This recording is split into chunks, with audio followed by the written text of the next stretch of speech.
Hello everyone, welcome back to our channel. In last video of Payment of Bonus Act, we have discussed about the what is bonus and what is the history of the bonus and minimum bonus amount, maximum bonus amount and eligibility to get bonus, wage ceiling and everything else. In this video, we are mainly going to concern about available surplus and allocable surplus. ये दो चीज़ तो हम discuss करेंगे. Even ये जो video है हमारा last video होगा इस एक्ट के अंदर, तो जितनी भी और चीज़ें हैं इस एक्ट के अंदर जो इम्पोर्टेंट है हमारे एग्ज़ाम पॉइंट ऑफ व्यू से, उसको भी हम डिस्कस करेंगे. आइए देखते हैं. पहले हमने कैलकुलेशन समझा हुआ है अपने लास्ट वीडियो में, और मैंने आपको बताया है कि इस एक्ट के अंदर जो वेज सीलिंग वो 21,000 है. इसका क्या मतलब होता है, अगर उस एम्प्लॉय की जो सैलरी है वो 21,000 से ऊपर है तो उसको बोनस नहीं मिलेगा, वो एलिजिबल नहीं है इस एक्ट के अंदर बोनस के लिए. तो उसकी जो सैलरी होगी, तो इसमें आपको बहुत क्लियर दिख रहा होगा कि आपकी अगर सैलरी 21,000 से ज़्यादा है तो आपको कोई बोनस नहीं मिलेगा. बट अगर आपकी सैलरी 21,000 से कम है तो आपको बोनस मिल रहा है. बट अगर आपकी सैलरी चलिए 21,000 है, एक आपने लेयर पार कर लिया है एलिजिबिलिटी क्राइटेरिया का. अब क्या होता है, फिर आपकी सैलरी को वहाँ पे कंपेयर किया जाएगा 7,000 से.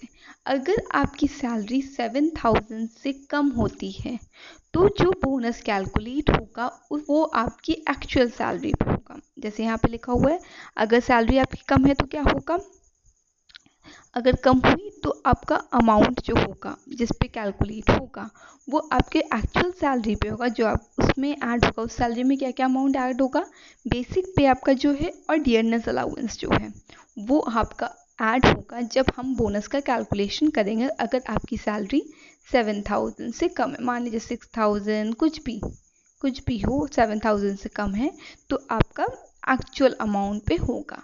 और अगर आपकी सैलरी 7,000 से ज़्यादा है तो आपका पेमेंट, तो आपका जो कैलकुलेशन होगा बोनस के लिए वो 7,000 पे होगा. आई होप ये आपको क्लियर हो गया होगा. बहुत छोटी सी बात है, मैंने अपने लास्ट वीडियो में कवर की थी तो यहाँ पे भी मैंने कवर कर दी कि आपको रिविज़न हो जाए. अब देखते हैं हम लोग इसके बाद अवेलेबल सरप्लस होता क्या है. नाम से ही लग रहा है ऐसा सरप्लस जो अवेलेबल हो, जो अवेल हो. और वो अवेल क्या होगा, अवेल किस चीज़ के लिए होगा, वो डिस्ट्रीब्यूशन के लिए अवेल हो. वही सरप्लस को, उसी अमाउंट को हम अवेलेबल सरप्लस कहेंगे. तो आइए इसकी डेफिनेशन पहले देखते हैं. The available surplus in the respect of any accounting year is a gross profit for that year after deducting their from the sum referred to the section 6. Section 6 of this act have given the list of the deduction. एक list of deduction दी गई है इस act के अंदर, जिसमें से आपको वो सारे डिडक्शन निकालने होंगे. क्या निकालने के लिए, अवेलेबल सरप्लस को निकालने के लिए आपको वो सारे डिडक्शन माइनस करने होंगे. तो देखिए वो डिडक्शन में मेनली क्या होगा, depreciation, reserves, taxes, schedule expenses और ऐसे थोड़े छोटे मोटे और एक्सपेंसेस होते हैं जिसको आप रिड्यूस करके आप अपना अवेलेबल सरप्लस निकालोगे. और ये किस में से आप रिड्यूस कर रहे हो, आप अपना ग्रॉस प्रॉफिट में से कर रहे हो. ग्रॉस प्रॉफिट क्या होता है, वो आपका कोर प्रॉफिट होता है. अभी आप उसमें से कोई भी डिडक्शन किए नहीं होते हो. उसको डिडक्शन करने के बाद, जितने भी आपको डिडक्शन करने थे उतने डिडक्शन करने के बाद जो आपका पैसा बचता है, जो सरप्लस बचता है, उसे हम अवेलेबल सरप्लस कहेंगे. और वो जो सरप्लस होता है उसी में से अब जो होता है वो डिस्ट्रीब्यूशन स्टार्ट होता है अलग अलग पार्टीज़ को. उसमें आपका ये बोनस भी आ जाता है, उसमें आपका डिविडेंड भी आ जाता है, उसमें आपका इंटरेस्ट भी आ जाता है.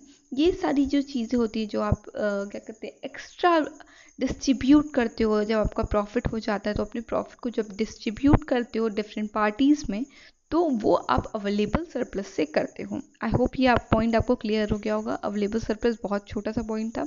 अब एलोकेबल सरप्लस क्या होता है, नाम से लग रहा है कि जहाँ पे एलोकेट करेंगे, जहाँ लोकेट करेंगे उस सरप्लस को, जो लोकेटेबल अमाउंट होगा, मतलब आप पूरा का पूरा सरप्लस तो है ना आप वहाँ जाके बोनस में दे दोगे, कुछ और भी तो पार्टीज होती हैं जिनको आप दोगे, क्योंकि जो बोनस होता है वो सिर्फ एम्प्लॉयज़ और वर्कर्स के लिए होता है, तो अदर पार्टीज के लिए भी तो आप कुछ पैसे बचाओगे। तो वो जो पैसा होगा वो कितना होगा अवेलेबल सरप्लस का, वो देखते हैं। तो यहाँ स्टार्टिंग में ही लिखा हुआ है 60% ऑफ अवेलेबल सरप्लस। अगर आपने जो पीछे आपने डिडक्शन करने के बाद 100 रुपया आपका मिलता है, मान लीजिए जस्ट फॉर एन एग्जाम्पल 100 रुपया आपका मिलता है एज अ अवेलेबल सरप्लस, तो उसका 60% मतलब 60 रुपये ही आप डिस्ट्रीब्यूट कर सकते हो एज अ बोनस। ठीक है, ये आप छोटी सी बातें क्लियर हो गई होगी। और 67% होगा in the case of foreign companies. अगर जो फॉरेन कंपनीज है जहाँ पे आप फॉरेन में सेटअप है या फिर कुछ भी फॉरेन से आप ट्रांजेक्शन कर रहे हो, जो फॉरेन कंपनीज में आती हैं जिसका इन्वेस्टमेंट आपकी कंपनी में, तो वहाँ 67% होता है अवेलेबल सरप्लस का अमाउंट। ठीक है, आई होप ये दोनों बातें क्लियर हो गई होंगी क्या क्या होता है। आइए नीचे देखते हैं। Make adjustment for set on and set off for the calculation the amount of bonus in respect of accounting year. Allocable surplus is computed after the considering the amount set on and set off from the previous year as illustrated in fourth schedule. तो ये कह रहे हैं कि आप जब ये जो अवेलेबल सरप्लस है आपका और जो एलोकेबल सरप्लस है उसको आप तभी कंप्यूट करोगे, तभी आप कैलकुलेट करना स्टार्ट करोगे कि आपको कितना देना है। देखिए, जो आपका कितना आपको डिस्ट्रीब्यूट करना है एज अ बोनस, उसको आप कैलकुलेट करने से पहले आप एक पहली चीज़ करोगे, सेट ऑन और सेट ऑफ का अमाउंट निकालोगे। अब सेट ऑन सेट ऑफ क्या होता है वो हम थोड़ी देर से समझेंगे, बट यहाँ पे आप एक बात कर याद रख लो कि एलोकेबल सरप्लस को निकालने से पहले आप सेट ऑन और सेट ऑफ का अमाउंट निकालोगे, तभी आप एलोकेबल सरप्लस को कैलकुलेट करोगे आपको कितना परसेंट चाहिए डिस्ट्रीब्यूट करने के लिए। फिर क्या लिखा हुआ है, allocable surplus so computed is distributed among the employee in the proportion to the salary or wages received by them during the relevant accounting year.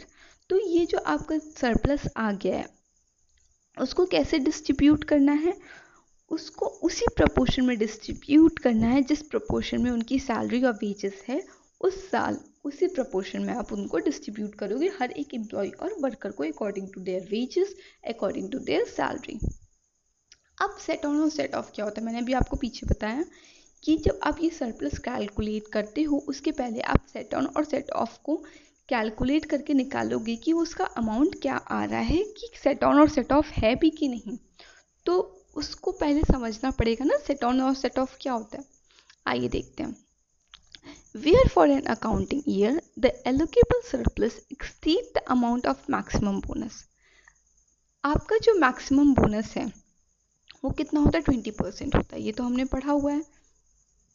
Maximum bonus 20% होता है। तो किसी भी साल, मतलब अगर हम प्रेजेंट ईयर की बात कर रहे हैं तो 20% के अकॉर्डिंग आप अगर सबको डिस्ट्रीब्यूट कर रहे हो, आप लोगों को पे कर रहे हो एज अ बोनस, तो आप क्या करोगे, जो पैसा बच जाता है आपने 20% के अकॉर्डिंग सबको पे कर दिया, ठीक है, तब भी आपके पास कुछ पैसा बच जाता है आपके एलोकेबल सरप्लस से, तो वो पैसा आप सेट ऑन कर दोगे, वो पैसा आप अगले साल के लिए रख दोगे। ठीक है, आइए इसको पूरा पढ़ लेते हैं। Where for an accounting year the allocable surplus exceed the amount of the maximum bonus paid to the employee in the establishment under section 11, then the excess shall subject to limit 20% of the total salary or wages to the employee in the establishment accounting being carried forward for being set on in the succeeding accounting year, so upon to inclusive the fourth of the accounting year to be utilized for the purpose of bonus in the manner illustration. तो ये यही कह रहे हैं कि अगर मान लीजिए आप एक्सेस, आपके पास पैसा हो गया एलोकेबल सरप्लस और आप मैक्सिमम 20% पे कर रहे हो, तो जो पैसा बच जाता है उसे सेट ऑन रख देंगे। अब सेट ऑफ क्या होता होगा, इसका अपोजिट होता होगा, जब आपके पास अवेलेबल सरप्लस नहीं बचता है, आपका जो आप मिनिमम, अगर वहाँ तो मैक्सिमम कर रहे क्योंकि पैसे ज़्यादा हैं, पर यहाँ पैसे कम हैं, तो यहाँ पे हम मिनिमम अमाउंट पे करेंगे जो था 8.33%। तो अगर आप उससे पे कर रहे हो और तब भी आपका ईयर शॉर्टफॉल हो रहा है, आपके पास पैसे नहीं हो रहे, तो आप सेट ऑफ करोगे यहाँ पर। और लास्ट ईयर अगर आपका सेट ऑन था और उसको भी आप यूटिलाइज कर रहे हो तब भी आप पेमेंट नहीं कर पा रहे हो, तो यहाँ पे ये केस हो जाता है सेट ऑफ का। आइए देख लेते हैं। Where for the accounting year there is no available surplus or allocable surplus in respect to year falls short of an amount minimum bonus payable to the employee in an establishment under section 10, and there is no amount or sufficient amount carried forward and set on under subsection 1 which could be utilized for the purpose of the payment for the minimum bonus, then such minimum amount for the deficiency as case may be shall be carried forward for being set off in the succeeding accounting year, and so on up to and inclusive for the fourth accounting year in the manner illustrated in schedule 4। तो ये वही बात कह रहे हैं जो मैंने आपको बताया कि जब पैसे ज़्यादा होते हैं, फिर से हम समझ लेते हैं, रिवाइज करते हैं।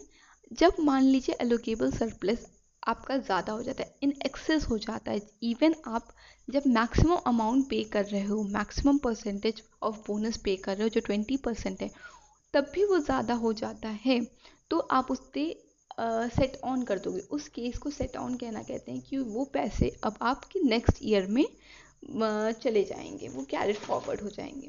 और सेकंड केस इसका अपोजिट होता है, जब आपके पास पैसे कम हो जाते हैं, शॉर्टफॉल हो जाता है, इवन आप जो लास्ट ईयर आपने जो सेट ऑन किया है उसको भी आप इंक्लूड कर लेते हो और आपके पैसे कम हो जाते हैं बोनस को पे करने के लिए, तो उस केस में सेट ऑफ हो जाता है। ये दो छोटी सी बात थी, आई होप आपको समझ आया हो। अब रिकवरी ऑफ बोनस, अब एम्प्लॉयर ने बोनस दिया ही नहीं तो रिकवरी कैसी होगी? Where any bonus is due to an employee by way of bonus, employee or any other person authorized by him can make an application to the appropriate government for recovery of the money due।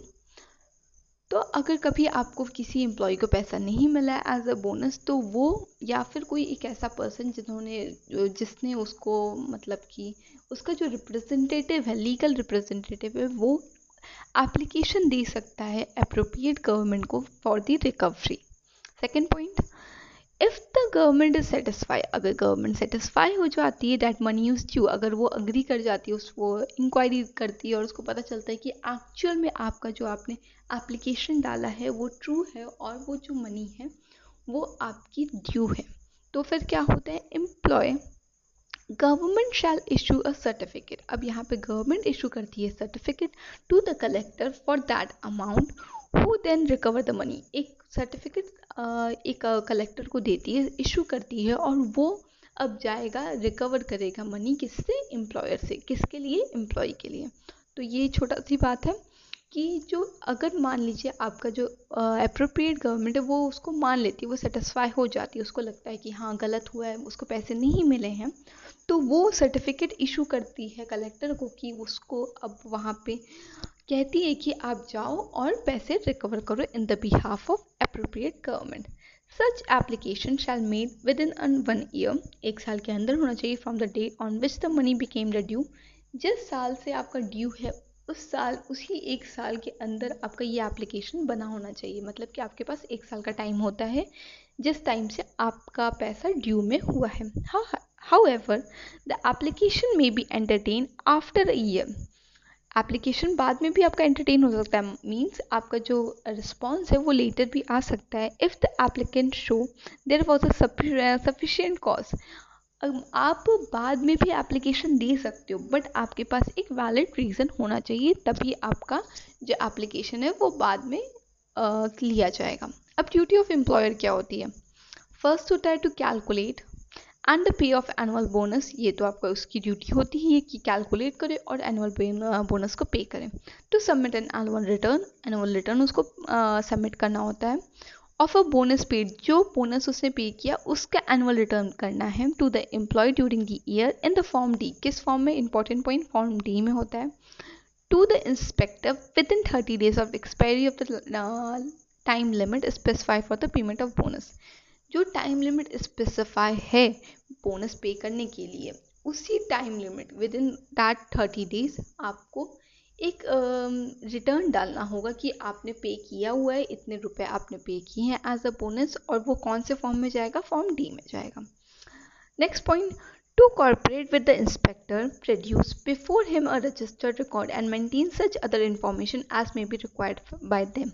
तो आप अगर inspector आपके inspect करता है आपके वहाँ पर establishment में, तो आप उसको कॉर्पोरेट करो उसके साथ। अगर वो कोई रजिस्टर मांग रहा है, कोई डॉक्यूमेंट देखना चाहता है, तो आप उसको दो।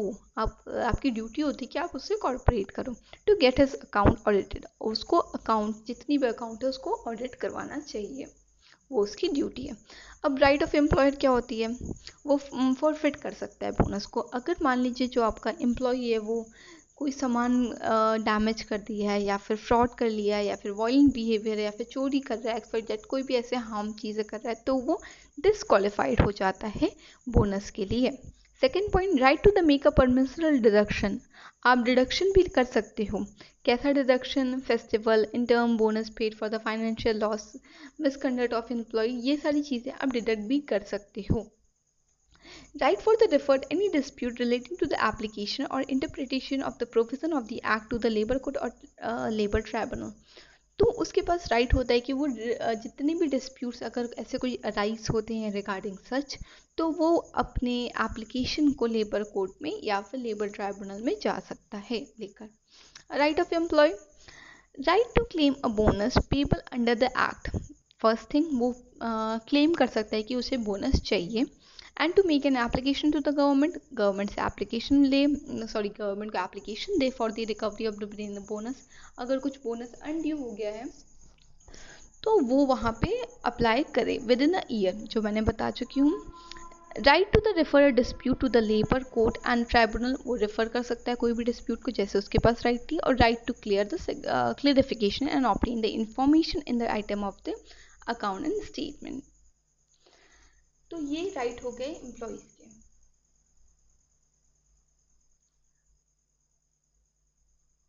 और ये शेड्यूल है, ये बहुत इंपॉर्टेंट है, आप ध्यान से देख लीजिए, ये बहुत इंपॉर्टेंट है और क्वेश्चंस आ जाते हैं नेट के पेपर में इसके regarding. That's all, thank you.